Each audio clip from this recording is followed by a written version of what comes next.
Russian troops are bombarding several port cities in Ukraine, including Odesa. The new offensive comes as the United Nations says the number of civilian deaths in Ukraine has gone severely underreported. For more, let's bring in CBS News foreign correspondent Charlie D'Agata. He joins us from Bakhmut, Ukraine. Charlie, great to see you. So Odesa is far from the front lines, but it was still hit by Russian missiles. What does this say about Russia's plans moving forward in this war? Well, the apparent plans are twofold. First of all, we've reported so much about Mariupol and this land bridge and what it means here to the Donbass region and trying to build that land bridge and the fact that it's just been getting hammered because it takes out that strategic city. But to the far west, or relative far west, is where you've got Odesa. It is an important port city, and it has been slammed by missiles once again, including hypersonic missiles that may have been used there, according to Ukrainian authorities. Why? Well, it is a critical supply route for U.S. and Western weapons to get to forces here on the front lines along the Donbass region.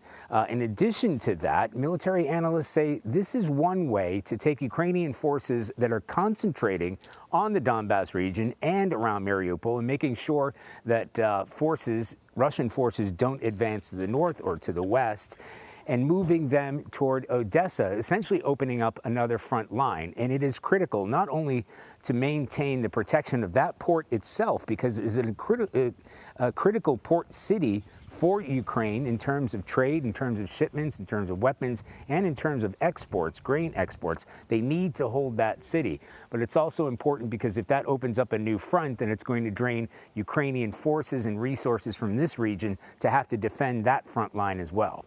Charlie, you and your team have been to Sloviansk and Kramatorsk, which have both come under attack in recent days. How are Ukrainian defenses holding up, and why are those cities in particular so critical for the Russians to take? Yeah, Mola, they are the most critical cities in this region, in the Donbass region, which is why they are so heavily defended. Right now, Russian forces are trying to penetrate from the north and from the east, and they're having some success. What they're trying to do is hammer these areas, just flatten them with artillery in order to make an advance on Sloviansk and Kramatorsk. Sloviansk, because it was the first city to fall to Russian-backed separatists back in 2015. Now, it was wrestled back by Ukrainian forces, but it is a sore point for Russian forces who want to take that city back over and want to claim to have captured that city. Kramatorsk itself is a strategically important city. It's a transportation hub. It is the hub of the Donbass region. So you've got Ukrainian forces who have maintained control of that, while these Russian-backed separatists have had control of the Donbass region to the east. So both of those cities, and they kind of sit side by side, they're twin cities, are critical to Russia's stated aim, to take over the Donbass region. So they have claimed that they want this area, and to get this area, they have to take over those two cities. Now, in terms of defenses, yes, we saw lots of them. A lot of them we can't show for obvious reasons. They don't want to show their defensive positions there. But they're sort of concentric circles. It's like a layered onion.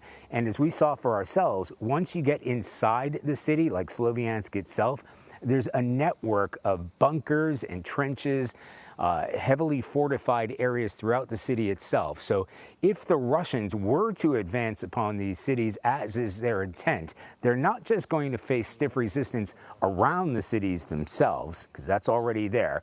If they go into the cities, they are going to experience guerrilla warfare with heavily armed, some of the best experienced fighters who are inside those cities who will defend them to the end. As always, excellent insight. Charlie D'Agata on the ground in Ukraine. Thanks, Charlie.